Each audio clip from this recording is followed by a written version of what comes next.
할렐루야.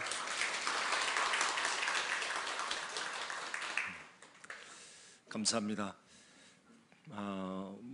저하고 이제 목사님은 일찍이 얼굴을 뵙고 또 그런 분이었는데 개인적으로 뭔가를 많은 이야기를 해보지 않았었습니다. 늘 앞에서 찬양하는 모습이 너무 은혜롭고 나중에 알았어요. 여기 고창에 와서 사역을 하신다는 거. 여러분들 만나뵙게 해서 너무 반갑습니다. 오늘 대표기도 해주신 분은 전에 군대에 계셨나요? 너무 아주 박력이 넘칩니다. 마음이 참 따뜻하네요. 마음이 평안하고 그것은 다 그리스도 안에서 우리 같은 한 형제요 자매로 부르셨던 것이기 때문에 그럴 것입니다.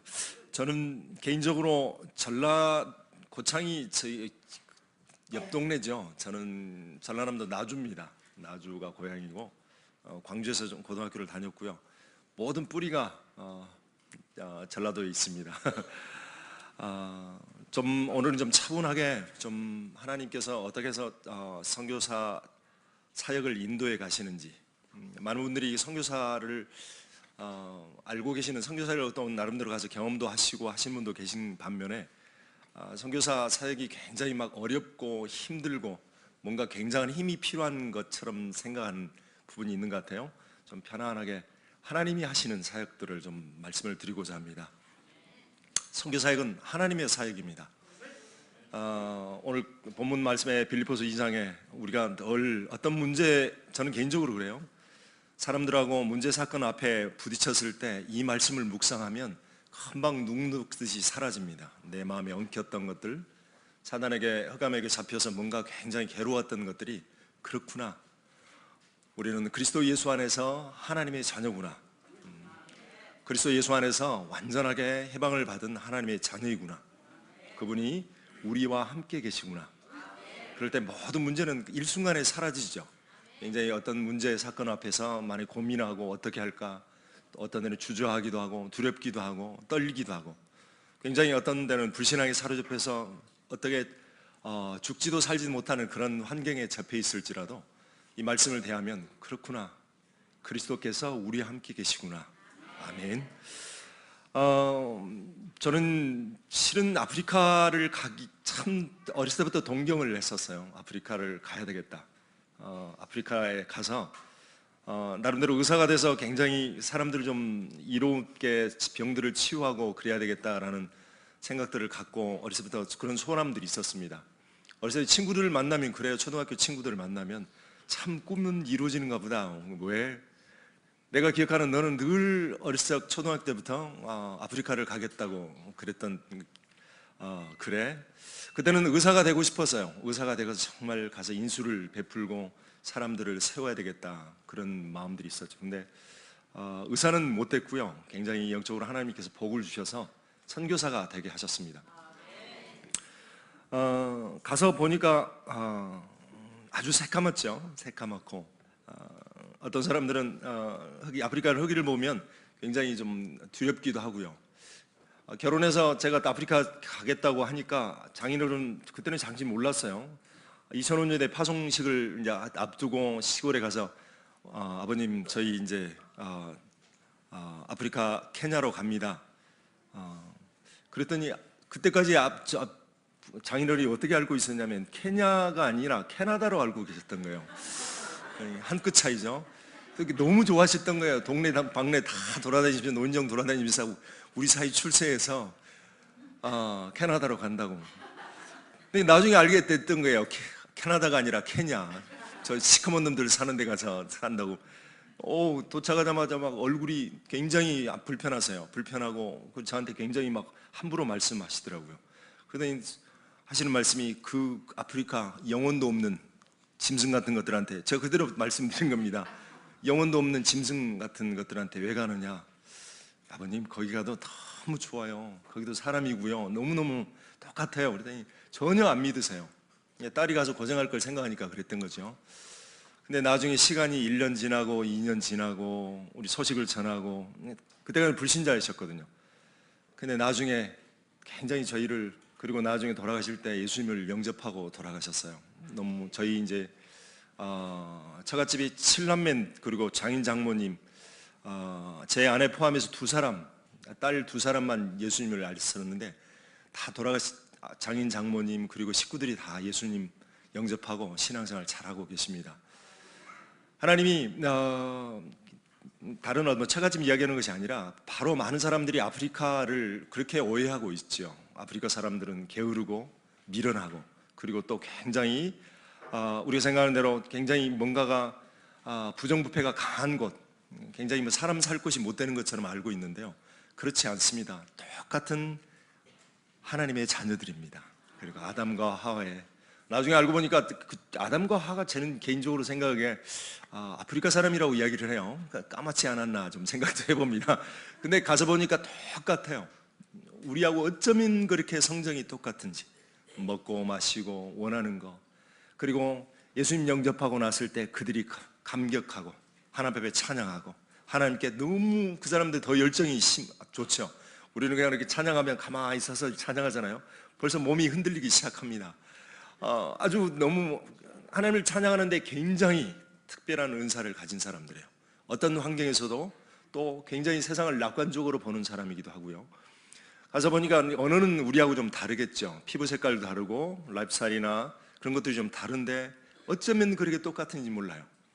가서 이제 아프리카는 저는 이제 그 케냐는 사바나 기후라고 그래요. 농사를 짓는 부족도 있고 그렇지만 사바나 기후는 아주 동물들이 자라기가 굉장히 좋은 곳입니다. 선선하고요. 제가 아주 선선하고 그래요. 많은 한국 사람들이 가서 이야기하기를 뭐라고 하냐면 가면 갈수록 까만색은 싫어지는데 이 날씨는 이렇게 좋은가 모르겠다. 날씨는 천국이 그런 날씨가 아닌가 몰라요. 굉장히 선선하고 1년 12달 그리고 그런 곳이기도 합니다. 근데 우리가 알고 있는 우리 이스라엘 백성들, 성경을 보고서 이스라엘 백성들이 유목을 했고 그리고 아브라함과 이삭과 야곱과 그 시대 때 족장들이 살 때는 더더욱 유목을 했던, 유목하는 그 사람들은 그 문화는 거의 비슷한 것 같아요. 성경의 이스라엘 백성들이 했던 많은 사람들이 지금도 많이 저쪽 안에 유목을 하는 부족들은 여자를 많이 취해요. 여자를 많이 취하는 거는 처음에는 굉장히 많은 사람들이 오해를 하고 저 사람들이 굉장히 성적으로 문란하고 그런가 보다 그랬는데 유목을 하는 부족들은 특징이 그렇습니다.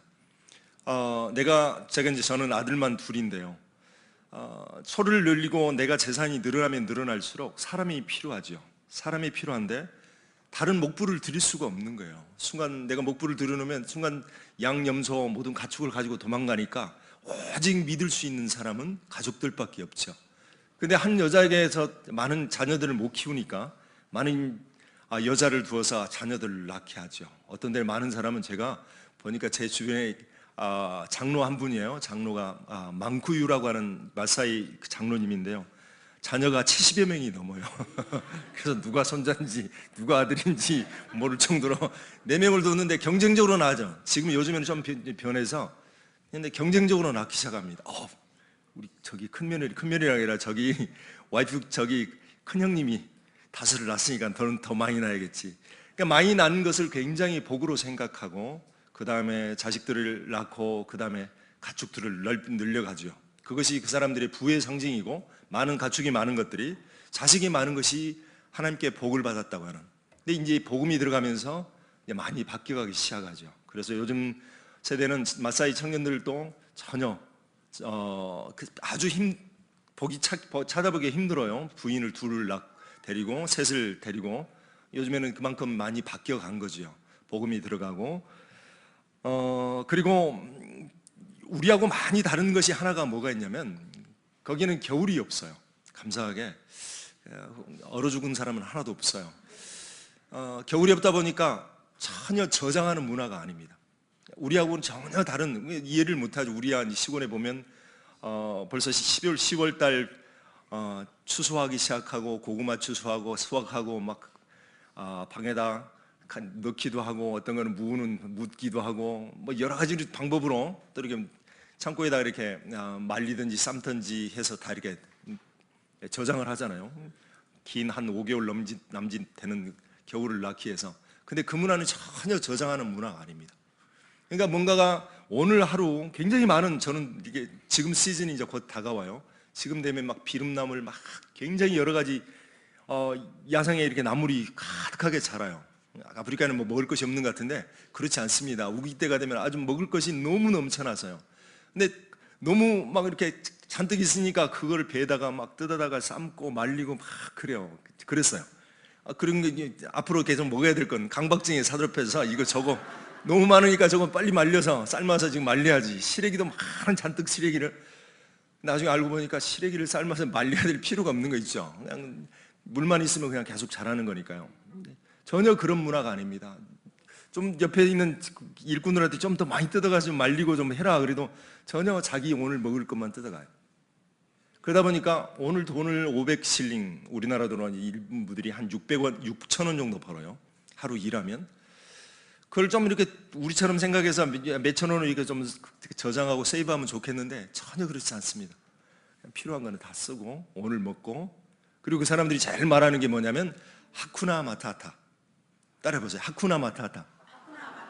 옛날 라이온킹에서 나왔던 애니메이션 유명한 거 있죠. 하쿠나 마타타. 뭐냐면 문제 없다. No problem. 어떤 문제에 와서도 no problem이에요. 그러니까 심지어는 그게 굉장히 그 사람들 안에 강하게 잡고 있는 문제가 아니다. 그러니까 굉장히 세상을 낙관적으로 보는 사람들이에요. 그래서 그렇게 때로는 저 사람이 전에 2007년도에 굉장히 많은 폭동이 일어나서 많은 죽었죠. 굉장히 많은 사람이 죽었고 여성들이 굉장히 그 피해자가 됐어요. 근데 그 현장에 가봐도 하쿠나 마타타예요. 굉장히 우리가 생각에는 굉장히 믿음이 없고 뭔가 이상한 그런 문화 같은데 전 세상을 굉장히 낙관적으로 보는, 그래서 어떤 그런 모든 중요한 것을 잃어버렸을 때 우리처럼 극단적인 행동은 안 해요.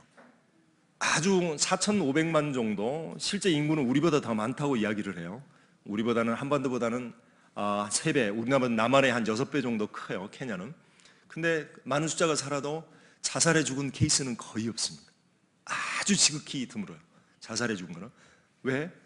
세상을 굉장히 낙관적으로 보기 때문에 그래요. 그리고 우리처럼 뭔가가 조금 잃어버리면 슬퍼하고 그러지 않아요. 금방 웃고. 근데 더더욱 복음이 들어가면 더욱 사람들이 긍정적으로 변하죠. 근데 여러 가지 부정적이고 어떤 고질적인 부정부패가 많이 있어요. 아프리카에는 뭐 11억 가까운 나라가 있고 우리가 알고 있는 아프리카에는 54개국이 있어요. 굉장히 나라마다 다 다릅니다. 제가 주로 사역하고 있는 케냐는 43개의 부족이 있어요. 43개의 부족인데 단순히 전라도 사람, 경상도 사람이 아닌, 어떻게 세밀하게 이야기하면 다 나라가 달라요. 언어가 다르고 문화가 다르고 하다 보니까 굉장히 서로에게 서로를 인정하는 문화가, 우리는 조금만 틀리면 벌써 팔 걷어붙이고 한번 해보자, 얼굴 붉어지고 그러잖아요. 전혀 그렇지가 않습니다. 그래서 그 사람들은 굉장히 뭐라고 하냐면 타협의 대가. 우리는 틀리면 그냥 무조건 틀렸다고 그러면 뭘 집어던지고 하는 건데 굉장히 그 중에 신앙을 많이 배우는 것 같아요. 저는 개인적으로 보면 굉장히 예의주시하게 들어봐요. 들어보고 나서 나는 이렇다라고 이야기를 합니다. 많은 선교사님들이 오해를 하죠. 아프리카에 가서 가장 뭐냐면 먼저 무시하고 들어가는 거예요. 왜 그러냐면 저 사람은 못 배웠고 우리가 알고 있는 기존의 어떤 잘못된 상식으로 사람들을 대하죠. 여러분들 저희 설교 듣고 나서, 메시지 듣고 나서 절대 아프리카 사람 무시하지 않기를 바랍니다. 그들도 우리와 똑같은 성령을 가진 하나님이 주신 창조물들입니다. 이것이 우리 선교의 출발이 바로 그것이 아닌가 싶습니다. 서로 인정하는 것, 서로 다름을 인정하는 것. 근데 이 43개 이 부족들이 사는데 굉장히 여러 가지 좀 어려움들이 있죠. 짧게 제가 좀 아프리카 전반적인 왜 거질적으로 그 사람들에게 부정부패가 있는지에 대해서 잠깐 말씀을 좀 드릴게요. 너무 나라가, 아까도 말씀드린 43개 부족이 다 다른 부족이에요. 부족이고, 근데 나라라고 하는 강대국에 의해서 이렇게 묶어졌어요. 한 150년 전에 서구 열강들이 들어오면서 땅 따먹기를 하면서 그런 것들이 전혀 특색을 고려하지 않고 나라가 만들어졌죠. 결국은 지금은 54개 나라로 이렇게 세워졌는데요. 그 안에 이렇게 서로가 다른 문화로, 그러니까 우리는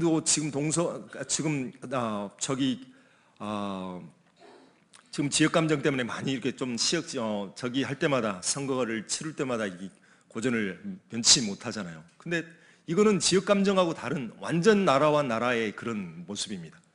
그래서 교회들도 마찬가지 시골에서 가보면 대도시는 좀 큰 교회 이런 부족들이 같이 섞여서 예배도 하지만 제가 살고 있는 나쿠루라고 하는 지역에 그리고 제가 처음 시작했던 마사이 지역에 마사이 장로들이 굉장히 목회자들이 좋아요. 순수하고 메시지가 좋고 또 근데 철저히 마사이는 마사이만 옵니다. 다른 부족이 올 수가 없어요. 너무 신기하게 기쿠유라고 하는 메이저 굉장히 많은 부족들이 살고 있는 데는 기쿠유만 옵니다. 다른 부족이 와서 앉아 있을 수가 없어요. 제가 마사이 가서 교회를 짓고 모든 마사이 훈련을 시켰는데 그리고 마사이 목회자를 세워서 했는데 어느 순간 지나자마자 제가 있는 게 불편해요. 제가 앉아서 예배하고 제가 말씀 주는 것이 굉장히 좀 다른 거예요. 어쩌다가 굉장히 뭔가 교육적인 메시지, 훈련 메시지 목회자를 따로 모아서는 할 수 있지만 그들하고 같이 호흡하는 데는 굉장히 어려움이 있다는 걸 알게 됐어요. 단순히 언어의 문제가 아닌 완전한 문화적인 차이예요. 그래서 여러분 그러다 보니까 어떤 문제가 오거나 어떤 환경이나 그리고 어떤 이권이 다툼이 되는 것이 된다면 철저히 다른 부족은 배제하죠. 그러니까 내가 만약에 회사를 하나를 차려서 일꾼들을 고용을 한다 그러면 마사이가 사장인 곳은 마사이 부족 사람밖에 없습니다. 그러니까 서로가 그런 환경이에요. 그래서 지금은 많이 이렇게 좀 바뀌어간 것 같지만 그 틀을 깨기가 참 어려운 상황입니다.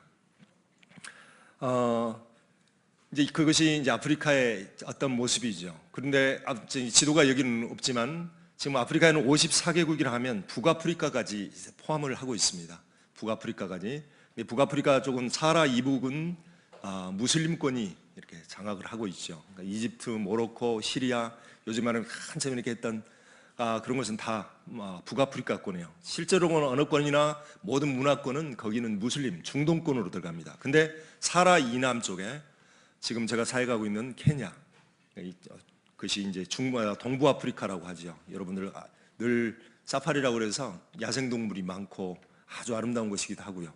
또 안에 콩고 쪽은 저번에 이제 계속 저는 여러분들 수단 들어보셨죠? 수단에는 굉장히 지금 저는 계속 수단을 향해서 또 기도하고 있고 또 거기 가서 사역이 이렇게 펼쳐져 가고 있는데 기도하고 있습니다. 수단 같은 경우는 더 심한 곳이에요.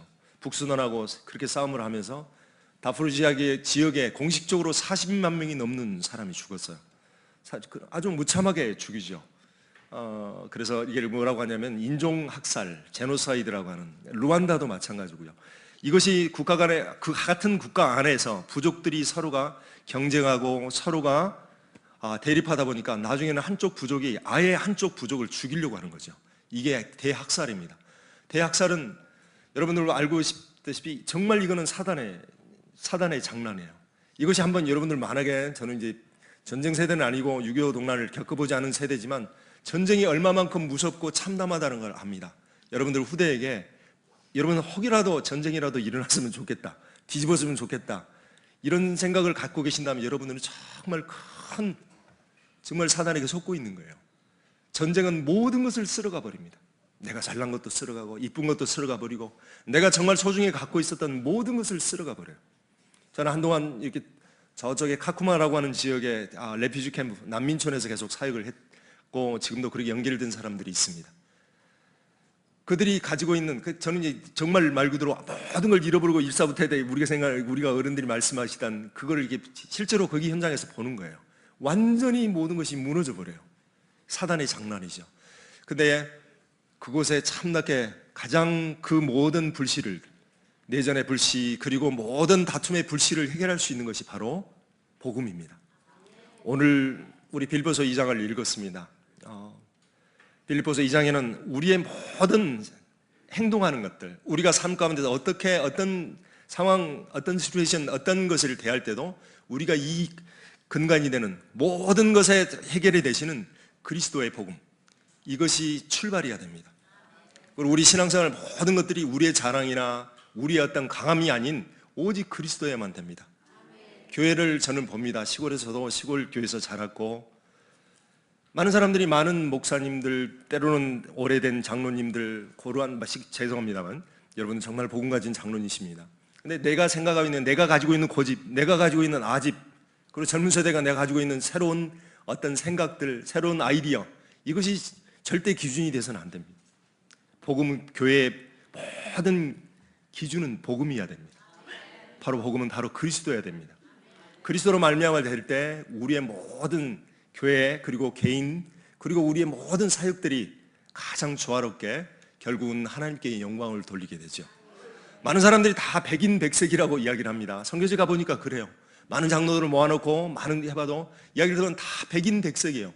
하나도 마음이 같을 수가 없어요. 다 색깔이 다 다른 거죠. 그럼에도 우리가 교회 안에서 서로가 화합하고 하나님께 영광을 돌릴 수 있는 것은 그리스도가 중심이어야 되기 때문에 그렇습니다. 저는 오늘 몇 가지로 좀 이야기를 좀 하고자 합니다. 문제 앞에서 우리가 어떻게 해서, 사건 앞에서 어떻게 우리가, 많은 사람들은 케이스 바이 케이스로 이렇게 하면 된다 저렇게 하면 된다고 이야기합니다. 근데 문제 사건 앞에서 오직 그리스도여야 됩니다. 저는 선교전역에서 한국 사람들은 이렇게 서로가 우리 말이 통하잖아요. 좀 언성이 좀 높아지기도 하지만 정말 말이 안 통하는 경우가 많아요. 말이. 단례로 어떤 실제로 제 옆에 있던 선교사님이세요. 목회 사역을 잘 하셨던 분이 계세요. 70연 이제 70 가까이 되니까 야 나는 여기 목회를 놔두고 내가 선교지 가서 내가 정말 선교지를 섬겨야 되겠다. 그리고 선교사로 오셨어요. 노부부가 실제로 오셔서. 그래가지고 늘 옛날에 가지고 있던 생각으로 자꾸 이래라 저래라 당신은 말씀으로 현지인들을 기른다고 생각했어요. 이렇게 해라 저렇게 해라 이렇게 해라 저렇게 해라. 근데 자꾸 현지인들이 말을 안 들어요. 말을 안 듣고 늘 삐질 같은가. 나중에는 서로 이 말이 이제 영어도 잘 안 됐겠죠. 언어도 잘 안 됐는데 서로 다툼이 된 겁니다. 다툼이 돼서. 근데 저도 실제로 경험을 해본 거지만 조그마한 꼬맹이가 거기는 라피키 문화라고 그래요. 라피키라고 하는 건 친구 문화예요. 여러분 제가 앞에 계신 장로님 젊은 친구가 장로님 어깨에다 손을 탁 얹으면서 헤이 친구 우리 친구 먹자 그러면 기분이 어떻겠어요?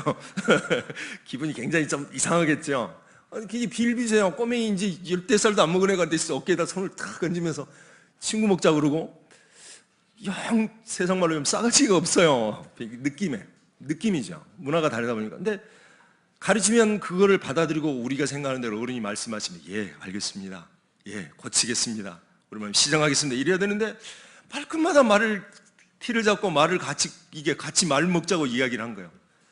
갑자기 이 목사님 선교사님이 갑자기 이렇게 말씀하니까 너 몇 살이야?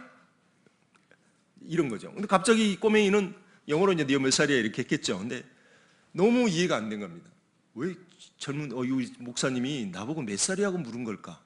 우리는 알잖아요. 너 몇 살이야? 그 말하면 너 이렇게 어른한테 까불어. 나 버릇없어 이런 거죠. 어떤 환경에서도 사람들하고 이렇게 부딪히는 것이 뭐냐면 바로 우리가 가지고 있는 경험, 우리가 가진 선교사한테 가장 큰 어떤 그 장벽이 뭐냐면 언어를 배우고 나서 우리의 가지고 있는 문화, 우리 가지고 있는 생각들을 고집하려고 해서 그래요. 바로 그런 것 같습니다. 저희 이제 많은 학생들을 제가 이렇게 캠퍼스 사역하고 청소년 사역하고 많이 대해보지만 기분이 조금 나쁠 때가 있어요. 영어에는 뭐 you라고 하는 표현이 있죠. you라고 하는 표현이에요. 그러니까 어쩌면 그냥 바로 직역을 하면 당신이란 뜻이에요.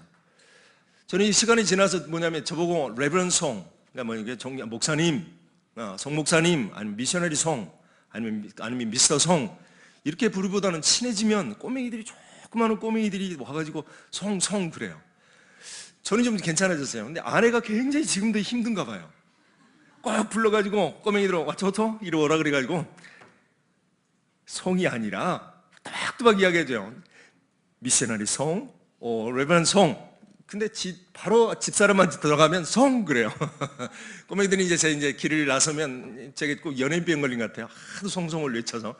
근데 처음에는 기분이 되게 나빴어요. 제가 가르친 어릴 때 했더니 처음에는 레버런 송이라고 불렀다가 왜 송? 그러면 기분이 나쁘잖아요. 그냥 야 송씨 하는 것처럼 들려지니까. 근데 그것은 우리의 착각입니다. 정말 여러분들 주변의 아이들이 여러분들한테 다가오면 여러분들은 굉장히 복음 가진 사람입니다. 뭐냐면 내가 그만큼 허물이 없기 때문에 그래요. 스스로가 권위를 세우고 스스로 나를 위험 있게 하기 위해서 뭔가가 굉장히 차갑게 느껴지면 아이들은 여러분들 앞에 오지 않습니다. 아멘. 여러분들 정말 어린아이들하고 같은 친구 되기를 축복합니다. 이런 조그마한 것 같지만 문제 사건 앞에서도 똑같은 우리의 모습이 그래요. 문제 사건.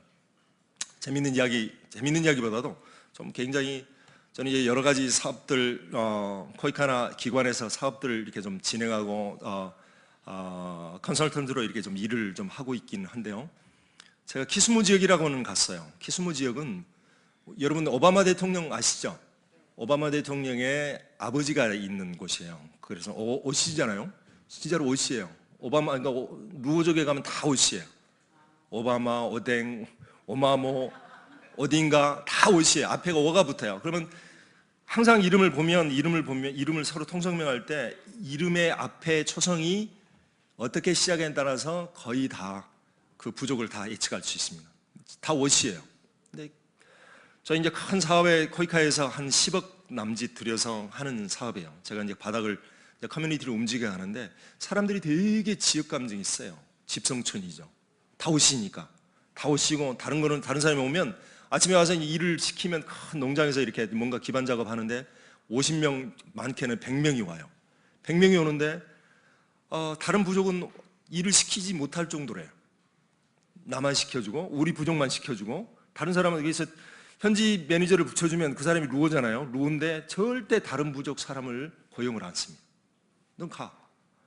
이걸 우리는 옷이 나와버리니까. 옷이 우리 집정촌이고 옷이 아닌 거니까. 근데 복음을 들어가는데도 되게 힘들어요. 그리고 심지어는 이제 제가 가서 모든 이제 사업의 주체를 이제 쥐고 하는데 사람들이 굉장히 이렇게 뭔가가 이렇게 어떤 갭이 있어요. 복음을 전하고 해도 갭이 있어요. 근데 하루는 우물을 깊이 팠어요. 거기는 이렇게 파면 물이 나온다 그래서 팠는데 밑에서 이렇게 그러니까 양수기로 이제 품어서 올리는데 전기가 없다 보니까 양수기로 위에서 한 15m, 20m 되는 걸 끌어올리니까 잘 안 올라와요. 왜 안 올라오는지 몰랐어요. 나중에 양수기라는 게 특징이 그렇더라고요. 위에서 끌어당기는 것이 아니라 밑에서 이렇게 뿜어서 올려주는 거예요. 그래서 우리 깊게 관정을 뚫어서 그 수중 모터를 넣어주는 것이 아닌 그 이유가 뭐냐면 바로 양수기라는 것은 밑에서 뿜어서 올려줄 때 100m, 200m를 올려주는 거지 내가 빨아서 이렇게 올리는 것은 한계가 있다는 거 있어요. 그러니까 강하게 빨다 보니까 나중에 안에 있는 파이프가 이렇게 호스가 이렇게 쭈그러드는 거예요. 너무 압착돼서 이렇게 너무. 그래서 안에다가 해놓고 하니까 물이 너무 잘 올라와요. 너무 쟀다고 그랬는데 너무 상식이 없었던 거죠. 일꾼이 뭔가 그 양수기가 떨어질 것 같은 게 물속으로 떨어질 것 같은 게 난간을 만들어 들어갔는데 들어간 겁니다. 지금 저기 안에 있는 저기 그 제너레이터라고 해서 그 모터는 돌아가고 있는데 그러니까 모터라기보다도 원동기죠. 몰랐어요. 안에 들어가면 빨리 원동기가 다 산소를 이렇게 써버리고 나서 완전히 거기가 일산화탄소가 가득 차고 사람이 들어가면 질식에 죽는다는 사실. 이 친구가 너무 들어가가지고 그걸 고정하고 나서 느낌이 너무 답답하니까 올라온 겁니다. 올라오다가 그 10m 넘는 데서 그냥 떨어진 거예요. 전혀 몰랐어요. 또 친구가 그 옆에 있던 친구가 내 친구가 떨어졌네. 처음에는 이렇게 실족사인 줄 알고 떨어진 줄 알았는데 바로 또 들어간 거예요. 그래도 가서 노니까 벌써 큰 저 섬에 들어간 애는 아예 호흡곤란으로 이렇게 뭉개서 들어가 있고 두 번째도 막 소리를 지른 겁니다. 자기 좀 구해달라고. 이 친구를 끌고 올라오려고 힘이 세니까 올라오겠는데 생겼는데 자기도 호흡곤란이 되니까 이 친구도 호흡곤란이라는 걸 모르는 거예요. 또 소리 지른 겁니다. 또로. 그래서 얼른 한 친구를 빨리 가서 그때 얼른 지가 떠올랐어요. 끄라 그랬어요. 가서 들어가서 그 원동기를 끄라. 근데 이 친구도 끄긴 했는데 호흡곤란이 오니까 소리 지르고 그때 빨리 올라오라 그랬거든요. 막 사람들은 소리 지르고 난리고 옆에 있는 교도소들 수인들까지 다 막 정신이 없었죠. 3명 셋째까지 다 떨어져 가니까. 근데 감사하게 셋째는 그렇게 기어 나왔어요. 그래서 얼른 한 친구를 제가 이렇게 몸에다 묶게 하고 얼른 집어넣었죠. 얼른 들어가서 내가 여유분으로 다른 밧줄을 하나 줬어요. 묶어서 묶어라. 얼른 친구를 오고 또 그 친구를 처음에 그 두 번째 들어간 애를 끌어올렸죠. 이 친구는 나오자마자 한참 끌어내놨는데 아예 정신이 없어졌어요. 눈만 이렇게 막 눈동자도 벌어지고 동공도. 두 번째는 죽은 줄 알았어요. 정말 소리를 질렀고 기도하면서 정말 그 사람이 죽었다 그러면 굉장히 어떤 문제가 왔을 거예요. 그 큰 프로젝트가 다르게 멍들어지고 또 이렇게 굉장히 여러 가지 문제가 왔을 건데 그런 생각은 안 나고요. 어떻게 하면 이 죽어가는 사람을 살릴 건가, 그러니까 간절하게 기도하면서 막 제가 이제 진두지휘를 했죠. 첫 번째 이렇게 떨어진 애를 끌어올렸어요. 올렸는데 아예 눈동자는 동공이 그러지더라고요. 동공이 없어지고 풀어져 버렸고요. 관략근은 이미 풀어져서 대소변이 다 나와버리고 영 죽는 줄 알았어요. 그때 얼른 차를 대절해서 병원으로 가자. 그리고 병원으로 가는데 병원 가는 중간 과정에 두 번째 떨어질 때는 살아나고요. 정신없이 살아나더라고요. 첫 번째 얘는 안 살아나요. 그냥 숨만 그렇게 붙어 있고 그러는데 안 살아나요. 병원에 가서 빨리 이렇게 응급조치하고 그 다음에 있는데 나중에는 이게 떨어져서 머리에 다친 줄 알았어요. 머리에 문제가 와서 계속 기도하고 있었어요. 기도하는 모습을 나중에 이제 현지인들이 본 겁니다. 제가 이제 그 말씀을 드리고자 하는 건데, 좀 한 MRI를 찍고 한 5시간 정도 되니까 얘가 깨어났어요. 부모들 다 오고 식구들 다 와서 막 정신없이 그러고 있는데, 저는 이제 깨어난지 모르고 한참 저쪽으로 들어갔는데, 그럼 막 깨어나가지고 질비치러 오더니 저를 꼭 끌어안고 울어요. 울면서 나를 살려줘서 고맙다 그래요. 나도 감사하다. 굉장히 그런 극적인 순간이었지만 그 속에서 그 사건을 통해서 요즘 말씀한 대로 100년의 응답을 받는다는 게 바로 그렇습니다. 우리가 예측하지 못한 굉장히 강팍했던 그런 지역이 확 마음이 문이 열린 겁니다. 저 사람이 선교사야. 레벤 송이야. 저 사람이 우리 와서 복음 전하고 우리들 장애인들 돕기 위해서 이렇게 왔어. 그리고 나서 온 동네방네 소문이 그냥 좋게 쫙 퍼진 거예요. 할렐루야. 우리는 어떤 문제가 오면 이거는 굉장히 감사하게 끝난 문제지만 때로는 사람이 죽을 수도 있어요. 제 주변에 보니까 저는 이제 그런 사건도 이렇게 처음 했지만 그 죽음이 우리가 정말 복음을 알고 있고 그것을 하나님의 계획을 기대한다고 한다면 그걸 통해서 하나님은 계획을 이루시죠. 아멘. 절대 죽는 것이 두렵지 않습니다. 실제로 제가 이렇게 얼마 전에 제 이제 농장이 커요. 여러 가지 농장들, 큰 이제 사업소들 이렇게 진행하고 있는데 갑자기 하늘에서 뭐가 푹 떨어져요. 나중에 알고 보니까 눈만 뻘끔하게 뜨고 있어요. 근데 여러분 부엉이 아시죠? 부엉이가 앞에서 뚝 떨어진 거예요. 제 나무 밑에서 있는데 웬 부엉이가 떨어졌을까 했는데 얼른 잡으려고 했더니 나중에 알았어요. 큰 독수리가 어마어마하게 큰 독수리가 공격하니까 같이 떨어진 거예요. 돌아서 쫓아서 가서 부엉이를 잡았어요. 잡아서 이제 석기 털이 이제 벗어나고 이소를 그러니까 장소를 옮기려고 하는 건데 저는 아무 생각도 없이 이 닭장 저기에는 케이지에다 놓고 키우려고 하는데 막 질색팔색 그래요 사람들이. 그거 아냐고. 그래서 뭘 아냐 그랬더니 자기들의 부족에서는 그 부엉이를 보거나 부엉이를 만지거나 또 아니 부엉이 소리를 들으면 분명히 사람이 죽는다는 겁니다. 근데 그 사람이 다 크리스천들이에요. 크리스천들이어서 그래서 저한테 안 두렵냐 그래서 안 두렵다 그랬어요. 날마다 이렇게 와서 쥐도 잡아서 주고 새도 잡아주고 그러는데 왜 그러냐면 강하게 믿고 있어요. 강하게 미신처럼. 여러분도 옛날 까마귀 소리 들으면 저 뒷동산에서 들으면 꼭 사람이 죽는다 그랬죠. 두려워하지 마세요. 죽는 거 전혀 두려워하지 마세요. 우리는 언젠가는 갑니다. 제가 죄송합니다만 나이 어린 사람이 이런 이야기하지만 우리 죽음이 그렇게 헛된 죽음이 아니에요. 또 죽는다 할지라도 우리는 정말 영원한 번향으로 가는 거예요. 그래서 모아놓고 제 스태프들하고 일꾼들에게 이야기했어요. 나는 죽는 것이 두렵지 않다. 다만 내 두려운 것은 내가 이 땅에서 정말 중요한 일을 하고 가야 되는데 그냥 간다 그러면 하나님이 그걸 허락하시지 않을 것이다. 그거 봐라 며칠 만에 내가 죽는가. 내가 만졌지. 내가 밥도 줬지. 근데 안 죽었잖아요. 그러니까 사람들한테 그게 많은 사람들이 그런 부분에 이제 오해를 하고 있죠. 그것이 우리가 어떤 환경에 들어가서도 우리가 복음을 정확하게 붙들고 있으면 어떤 사건, 문제 앞에서도 걱정할 것이 없습니다. 여러분들, 저는 정말 믿음이 좋은 우리 어머니를 모셨어요. 권사님이셨고요. 평생 기도한 분이었는데요. 저는 우리 어머니같이 믿음이 좋은 줄 몰랐어요. 자식들을 다 예수님 믿게 했고 두 동네를 다 복음 전하게 한 전도자셨어요. 근데 나중에 돌아가실 때 어마어마하게 죽음을 두려워하시더라고요. 죽음을. 처음에는 다 말은 늘 입버릇처럼 어머니는 그냥 이렇게 당신이 그래서 나는 천국 가야지, 천국에 가야지. 근데 당신이 간성혼수라고 해서 간이 이렇게 굳어지고 독을 해독을 못하니까 머리를 이렇게 약간 이렇게 혼수 상태가 되는 겁니다. 처음에는 간성혼수라고 해서 그냥 이렇게 아예 우리가 생각하는 대로 코마 상태, 병원에 누워 있는 줄 알았더니 근데 기적적으로 제가 아프리카 케냐에서 와서 어머니를 부르니까 어머니가 깨나셨어요. 깨나셔서 집에 와서 이제 찬송하고 기도하고 하다가 형님이 그러셔서 너무 고통스러운 것이 형님이 장로님이신데요. 어머니 이제 시간 됐습니다. 가셔요. 천국 가셔요. 이렇게 말씀하셨어요. 그랬더니 너무 제가 지금까지 본 어머니의 그 공포스럽고 때로는 이렇게 포악스러운 그런 얼굴로 형을 째려봤어요. 나는 5년을 더 살고 갈 거야. 근데 그 간절함이요, 우리가 생각하는 그런 간절함이 아니었어요. 제가 어머니를 보면서 그런 마음이 들었어요. 우리의 믿음도 자랑할 것이 아니구나. 아멘. 오직 우리 자랑은 그리스도만이어야 돼요. 문제 사건, 나는 이기면 모든 게 이렇게 굉장히 강한 믿음으로 이겨낼 거야. 나는 믿음이 있으니까 그것도 헛것입니다. 아멘. 우리의 믿음은 어떤 것에도 괜히 두렵지요. 어떤 환경에 저도 마찬가지입니다. 두렵습니다.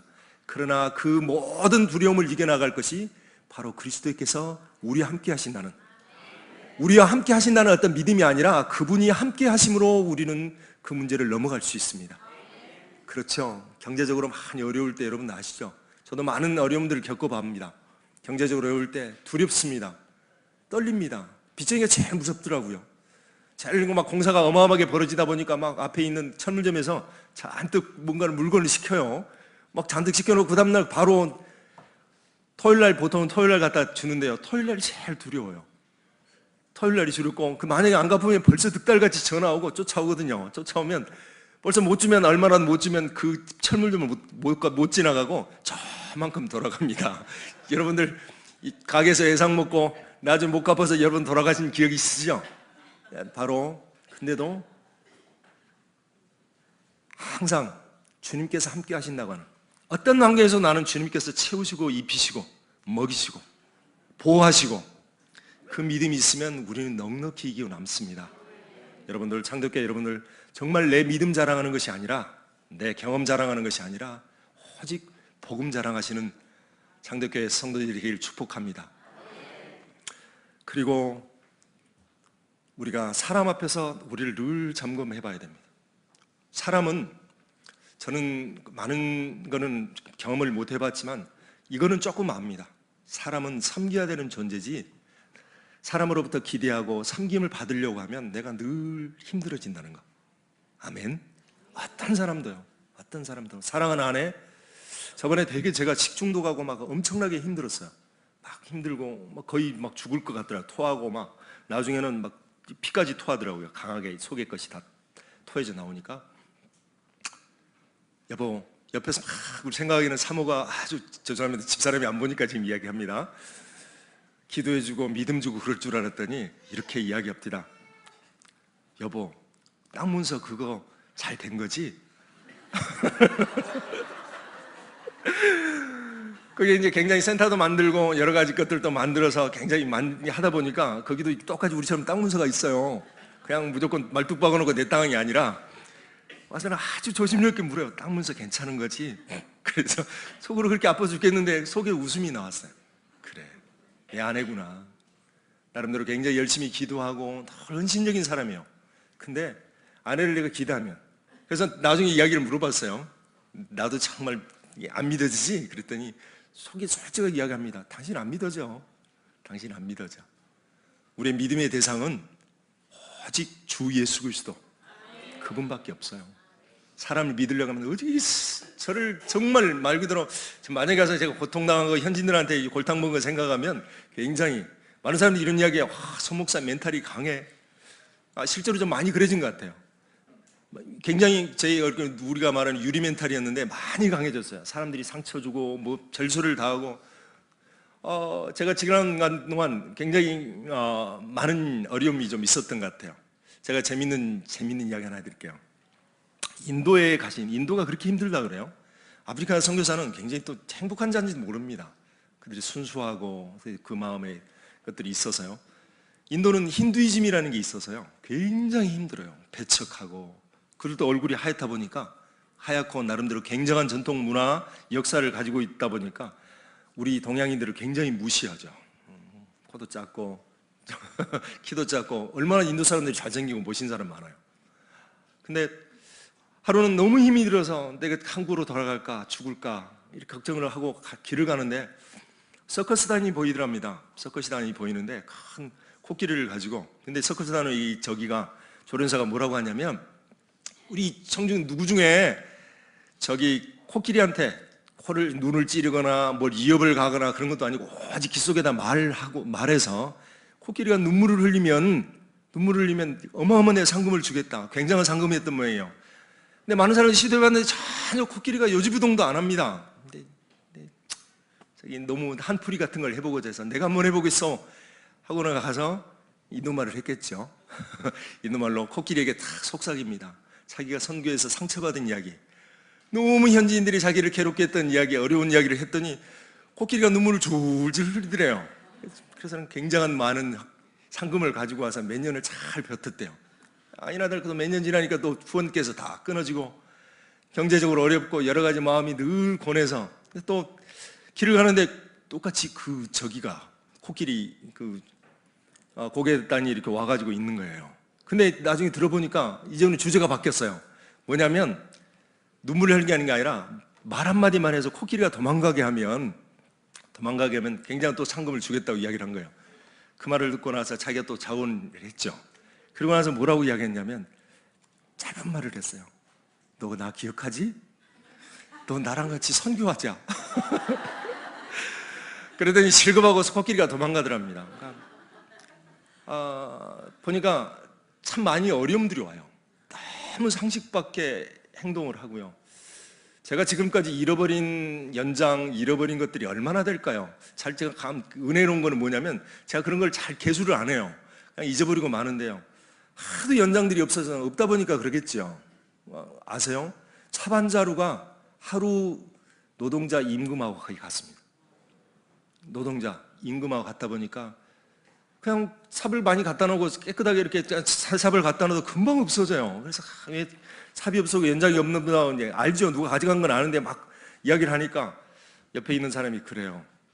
당신 하나 잊은 게 있대요. 뭘 잊어버렸냐 했더니 당신 그거 사올 때 철물점에서 바로 큰 칼을 가지고 다리몽둥이를 잘라버려야 되는데 안 자르고 그냥 가져와서 도망을 갔대. 뭔 말이냐면 그냥 이 사람들은 굉장히 도둑질하고 잃어버린 것을 굉장히 좀 이렇게 쉽게 생각해요. 그래서 쉽게 생각하다 보니까 좀 물건이 좋은 거 있으면 잃어버리고 자기한테 없으면 그냥 가져가는 거겠죠. 굉장히 많은 연장들을 잃어버립니다. 사람들 보면 이제 이것에 이제 속으면 안 되죠. 다 도둑놈 같고요. 다 도둑놈 같아요. 그래서 저희 같은 경우는 여러분들 아시지만 지금 여기에는 굉장히 많은 문들이 있잖아요. 캐비닛도 있고 저기 있는 서랍도 있고 앞에 있는 이런 것 다 모든 게 다 자물쇠가 달려있어요. 제일 이상한 것을 발견한 게 뭐냐면 냉장고에 자물쇠가 달려있어요. 냉장고에 자물쇠가 달려있고 전기 이렇게 켜는 데 있잖아요. 저런데 그 앞에 스위치에다가 저기에다가 자물쇠를 달아놨어요. 왜 그러냐면 그걸 못 쓰게 또 이렇게 너무 과도하게 많이 나오니까 선풍기 저 스위치에다가도 자물쇠가 달려있는 거. 그런 것이에요. 그런 부분이 많이 열악한 것 같아요. 근데 그거를 복음으로 해석하면 굉장히 의미가 있어요. 그것 때문에 내가 와 있지. 근데 내가 고치려고 해서는 안 돼요. 많은 사람들이 선교제 가면 우리가 그 사람들을 고친다고 생각하잖아요. 그거는 굉장히 어려운 이야기 같아요. 나 스스로 생각을 해보면 지금 내 손에 주머니에 돈이 하나도 없고 다 아무것도 없는데 저기 먹을 게 있어요. 저거 갖다 주워다 팔면 지금 먹을 수 있어요. 근데 저라도 가만히 진짜 양심적으로 하나 앞에 사봐요. 때로는 굉장히 많은 귀중한 걸 잃어버리기도 하지만 근데 나도 그럴 것이다. 아멘. 여러분도 그렇습니다. 여러분들 굉장히 지금 여러분들 나름대로 잘 입고 계시고 하지만 진짜 없어버리면 우리도 똑같은 모습이에요. 정말 감사하면서 삽시다. 우리가 대한민국에 산 거 우리에게 풍성하게 이렇게 사는 것을 하나님께 감사하며 삽시다. 그래서 많이 제가 어떤 데는 와가지고 저희 이제 젊은 애들이 한국 애들이 많이 인턴십으로 많이 와요. 근데 잘나고 똑똑한 놈들은 안 와요. 다 부모님이 권사님이 장로님이 기도하고 이놈 좀 사람 좀 만들어주세요. 그런 놈 보내. 늘 그런 놈만 보내가지고 집에 데려가지고 있으면 너무 행동이 현지인들보다 더 못해. 뭐 있으면 먹을 거 있으면 그냥 어디 가서 그냥 지 혼자 먹고 막 주워 먹고 말지. 이거 있다고 이렇게 나눠준 사람은 하나도 없고. 근데 그 사람들이 바뀌는 거 있죠. 그 사람들이 어떻게 바뀌냐? 야, 이놈들은 또 나보다 더 못하네.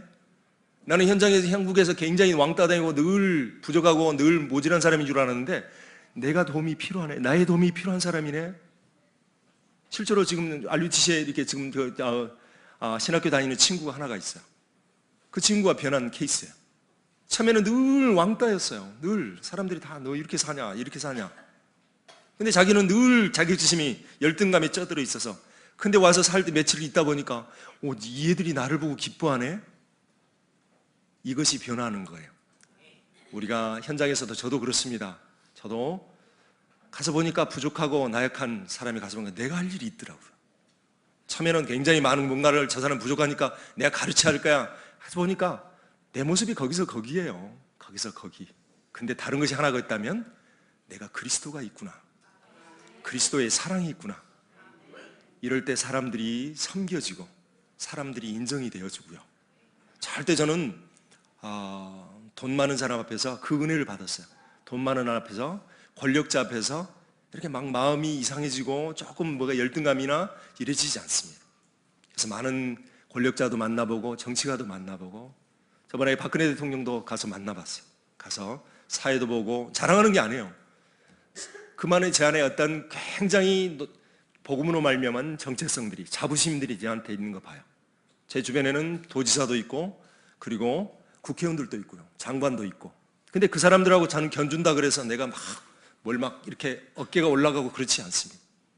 그것이 제가 여러분들한테 말씀드릴 수 있는 최소한의 제 어떤 간증이기도 합니다.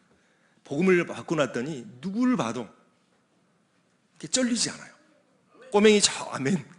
누구 어려운 사람을 봐도 내가 으쓱해지거나 내가 가졌다고 자랑하지 않아요. 남수단에 갔습니다. 좋은 기관에서 연결을 해서 추천을 해줬어요.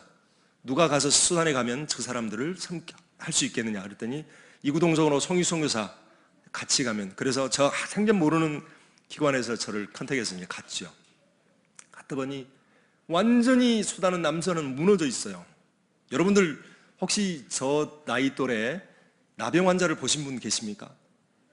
제가 50인데 50 가까이 됐는데 못 봤을 겁니다. 거의 어떤 소록도나 기관에 가지 않으면. 근데 거기는 나병 환자가 천지예요. 길거리에 손 떨어진 사람, 그러니까 헝겊으로 이렇게 주변 사람, 팔 여기 다 떨어지더라고요. 이게 처음부터 손가락, 그 다음에 손가락 떨어지고 발가락 떨어지고 나니까 눈이 문제가 오더라고요. 그리고 나중에는 코 이런 데도 언제도 다 무너지고요. 근데 봤는데 처음에는 기분이, 그래서 가서 나병 환자촌 가서 봤는데 같이 동행했던 사람이 차에서 못 내려요. 너무너무 처참하고 열악해서. 근데 저는 참 이상하지도 않은 거 있죠. 그 사람이 불쌍한 것도 아니고 막 불쌍해서 어떻게 할까, 손 없어서 어떻게 할까, 발가락이 없어서 이게 아니라 정말 마음이 차분했어요. 저 사람도 하는 영혼이구나. 같이 밥을 먹고 같이 요리해서 같이 차를 나누고 하면서 너무 그 사람들 마음이, 저는 처음에 이렇게 막 손발 떨어지고 나니까, 눈 안 보이고 나니까 완전히 뭔가가 어떤 자아상이 아주 무너진 줄 알았어요. 그렇지 않더라고요. 굉장히 담담히 받아들이더라고요. 복음을 받은 사람들은 복음 안에서 내가 정말 천국 가서 살아야 되겠다는 그런 소망들이 있더라고요. 아멘. 여러분들을 많은 사람들이 불쌍히 여긴다라고 여러분 하죠. 근데 여러 가지 어떤 차이는 있겠지만 우리는 단순히 불쌍해서 보이는 게 아닙니다. 아주 복음 안에서 귀한 존재로 보시기를 축복합니다. 아멘. 없어서 불쌍한 것이 아니라, 저 사람이 아파서 불쌍한 것이 아니라 그 전에 고귀한 하나님의 자녀로 보는 그런 눈이 있기를 축복합니다. 이러면 절대 사람이 여러분들을 괴롭혀도 그렇게 막 마음이 안 상해요. 실제로 마음이 안 상해요. 굉장히 많은 어려움들을 막 시기하기도 하고 뭣도 하기도 하지만 사람으로 그냥 보여지는 것 같아요. 저 사람 복음 없는 사람, 정말 복음이 필요한 사람. 아멘. 그리고 우리가 늘 그리스도의 사랑 가지고 봐야 될 것이 있습니다. 후대 앞에서, 문제 사건 앞에서, 그리고 사람 앞에서, 그리고 후대 앞에서 내가 무엇을 위해 살아갈 것인가. 굉장히 뭔가 이게 큰 명절을 줄이는 것 같은 게 아니라 늘 우리는 후대 앞에 서야 됩니다. 우리가 하는 행동들, 이렇게 행동거지 이렇게 한 게 아니라 항상 우리가 주님 앞에 서고 내가 사람을 세우고자 한다고 한다면 당연스럽게 후대에게 관심을 갖게 돼요. 저는 굉장히 많은 이렇게 좀 활동적인 사람이에요. 활동적인 사람에서 뭘 사역을 잘한다, 제가 뭔가를 열심히 한다기보다도 아침 새벽 제가 한 3시 반 정도 일어나요. 굉장히 영적인 사람에서가 아니라 아주 초정자임이 많아서 밥 숟가락만 빼면 잡니다. 뭐 할 것도 없고요. 밤에 깜깜해서 금방 그래서 그냥 잤다가 보통 한 8시간 정도 자거나 7시간 자면 어떤 때는 너무 많이 빨리 깨가지고 한 2시 반, 3시 반에 언제 날이 새나. 어떤 때는 전기가 자주 없을 때가 있어요. 그럼 촛불 켜놓고 나중에 촛불도 없을 때 있어요. 어제 들어가면 제일 답답한 게 어떤 건지 아세요? 전기가 없는 데 가서 촛불 켜는 것도 없고 뭣도 아주 깜깜하면 일어날 수도 없잖아요. 그러면 눈 멀뚱멀뚱 뜨면서 전기도 하나도 없고 하다 그 멀뚱멀뚱 시간을 기다리는데 때로는 휴대폰도 죽잖아요. 제일 아주 막 암흑이죠, 암흑. 언제 시간이. 그래서 성경이 말하는 것이 정말 파수꾼이 정말 아침을 기다리는 것이 같이 한다는 말이 좀 이해가 돼요. 근데 그렇게 빨리 일어나서 이제 약간 동이 트면 새소리가 들려요. 첫 새소리가 이게 첫 닭이 아니라 저는 이제 닭도 없을 때는 한 5시 정도 되면 약간 무슨 뭐 이렇게 무슨 새랄까 하여간 서쩍새 비슷한 거든지 어떤 그런 새소리가 나요. 그럼 이게 한 5시 됐구나라는 생각을 하죠. 그러면 이제 단단히 따뜻하게 있고요. 거기는 막 고산지대 때는 아주 추워요. 그래서 돌아서 끝없이 기도하는 것 같아요. 날이 새서 6시 반 정도면 거기는 적도가 지나가는 곳이어서 일출되는 해가 뜨는 시간이 거의 비슷합니다. 일몰도 비슷하고요. 많아야 좀 약간 해봐야 한 30분 정도 간격이에요. 그러면 계속 묵상하고 기도하고 때로는 선포하고 그렇게 가는 것 같아요. 그러면서 하루를 의미를 돌아봐요. 오늘은 굉장히 여기도 가야 되고 저기도 가야 되고 여기도 뭐 해야 되고 뭐 해야 되고 하는 것 같은데 항상 생각해 오는 것이 내 모든 이런 것들이 후대 앞에서 내가 후대를 세우는 일이 돼야 되겠다. 실은 굉장히 건물을 많이 지었어요. 수십 동의 건물을 지었어요. 참 뭐 노가다하고 건물을 많이 가지고 있다는 이야기를 하는 것이 아니라 하다 보니까 많이 지어지게 됐어요. 하다 보니까 계속 하다 보니까 지어졌는데 의미가 있으려고 하면 아무리 건물을 지어도 그 의미가 없어요. 내가 후대를 정확하게 렘넌트를 키워내지 못하면 돈 있으면 다 지어요. 돈 있으면 짓고 나름대로 다 짓는데 이 지었던 건물들이 진짜 복음과 후대를 위해 써야 되겠다 생각을 늘 하지요.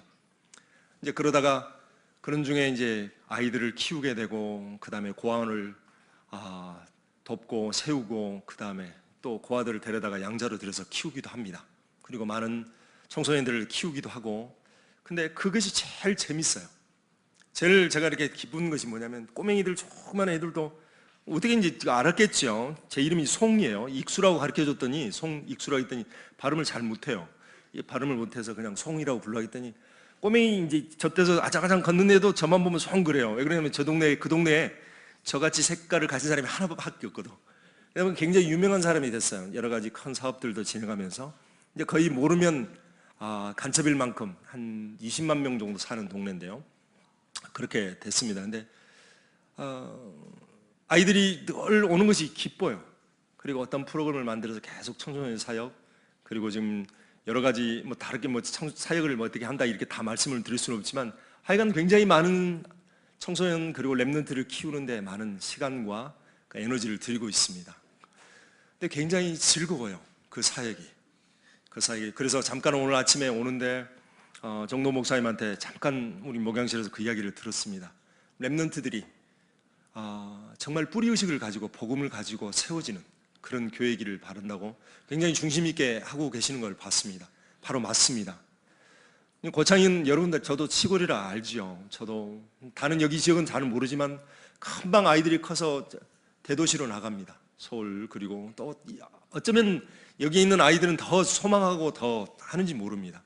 근데 여기서 떠나가면 이것이 복음이 정확하게 모르면 굉장히 많이 헤매져요. 아이들이 뿌리의식이 없이 어떤 정말 복음으로 바른 정체감을 못 세우면 고향을 소개하는 것이 어려워요. 저도 전라도 사람입니다. 전라도 아주 진골이죠. 전라도 나주 광주에서 학교를 다녔기 때문에 그래서 처음에 아내는 저기 충청남도 논산 사람인데요. 연무 사람인데 지금은 여러분 제 아내 이렇게 약간 이게 사투리가 남아있는지 모르겠습니다. 근데 아내가 처음 저를 만났을 때 대학 시절에 만났을 때 결혼 즈음에 만났을 때 서울 사람인 줄 알았대요. 왜 그러냐면 저도 의식 모르게 서울 사람이고 싶었어요. 잘 나온 사람 그 투박한 어디요? 이 소리 안 하고 지금은 밤 압니다. 여러분 속이려고 해도 굉장히 잘 나온 사람은 그거 압니다. 아이들도 징그럽게 싫어했어요. 저기서 이제 가서 이제 캐나다 살다 보니까 이게 나오더라고요. 나와서 제가 이제 모르면 늘 물어봐요. 어디 가서 물어보는데 한국 사람한테 물어보면 질겁을 해요. 아빠는 왜 저렇게 투박하게 잘나온 사람들 물어보냐고. 가서 보니까 다 이게 속였던 것도 여러분 나중에 다 나옵니다. 여러분들 여기 서울 분들 계실지 모르겠는데 바로 고향을 떠나기 전에 부모 품을 떠나기 전에 바로 바른 교회가 심어져야 됩니다. 내 고향 본향은 창대교회다. 아멘. 여러분도 마찬가지일 거라고 생각합니다. 렘넌트들이 그것이 복음으로, 그리고 여러분들이 참 섬김이 그 아이들을 가장 귀한 제자들로 세워집니다. 이것이 분명하게 되면 절대 흔들리지 않아요. 흔들리고 결국은 나중에 또 고향에 와서 농사짓고 살라는 얘기가 아니라 바로 그 뿌리를 알지요. 그래서 어떤 환경 속에서도 우리의 믿음들이 그리스도로 바르게 세워지기를 축복합니다. 그리고 어떤 환경 가운데서도 여러분들이 창덕교회가 렘넌트를 키우고 세워가는, 그리고 개인적으로 아주 감사합니다. 개인적으로 보니까 저희 동기 중에 저보다는 후배지만 정말 귀하게 쓰신 우리 정동 목사님, 교회에 또 성도들 한 사람들이 밝고요. 너무 좋습니다. 여러분 창덕교회 정동 목사님을 중심으로 정말 복음, 한 시대 복음으로 지역을 살리고 또 후대를 세우는 그런 교회가 되기를 축복합니다. 기도하겠습니다. 하나님 감사합니다. 우리는 서로 다른 모습으로 또 주님을 섬기고 세상을 복음으로 섬겨가지만 그리스도 안에 있음을 인하여 기뻐하고 감사합니다. 오늘 창덕교회 와서 같이 말씀 나눴습니다. 하나님 창덕교회 정 목사님과 모든 성도 한 사람 한 사람들이 복음 안에서 굳건히 세워져 이 지역과 그리고 정말 후대를 세울 수 있는 든든한 하나님이 쓰시는 교회로 세워 주옵소서. 예수님 이름으로 기도했습니다.